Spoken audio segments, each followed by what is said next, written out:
My name is Elliot Samuels. I'm from New York City.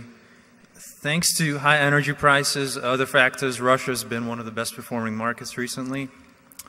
The country's financial condition has stabilized since the 1990s. A fledgling middle class is taking shape as personal incomes grow. And there are also risks, political, legal, risks to minority investors.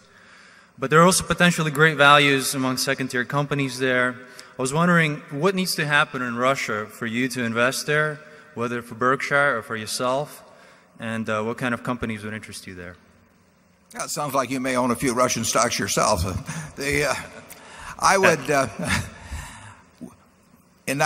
as you know, in 1998, Walter Wriston's don't default in 1998. In Russia, at least, he was proven wrong.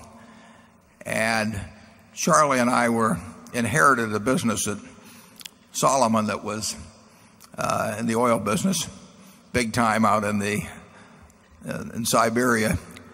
And there came a time when we got to dig the holes. We sent the money in, and as long as we were drilling, we were welcome. And then we wanted to start taking the oil out. After our money had been used to drill the holes, they weren't quite as friendly.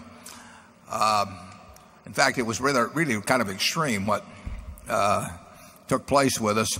So having had a few experiences like that, it might take us quite a while before we wanted to sink a lot of money into Russia.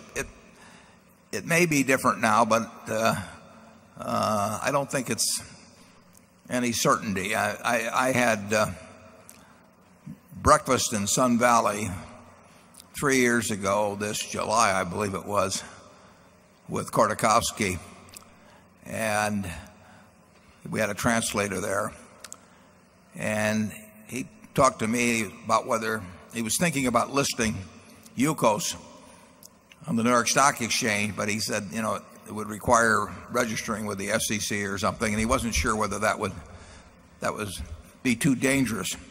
Well, I don't think he listed there, but he went back to Russia, and he's been in jail now for just about ever since. And Yukos was put into bankruptcy with tax claims, and I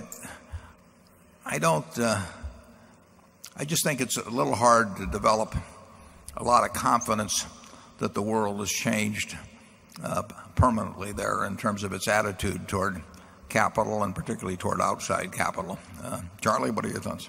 Yeah, the situation reminds me a little of polypetroleum, which years ago was much traded in Los Angeles.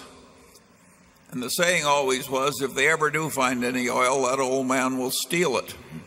And I'm afraid we have some of that problem in many of the countries in which we're seeking for oil. Didn't we really have the livelihood of our guys threatened over there, Charlie? I think we sent in some people to get out the equipment, and they said if they sent in the people to get out the equipment, not only would the equipment not get out, but the people wouldn't get out. So we understood the situation. That was not that long ago. No. Number one again.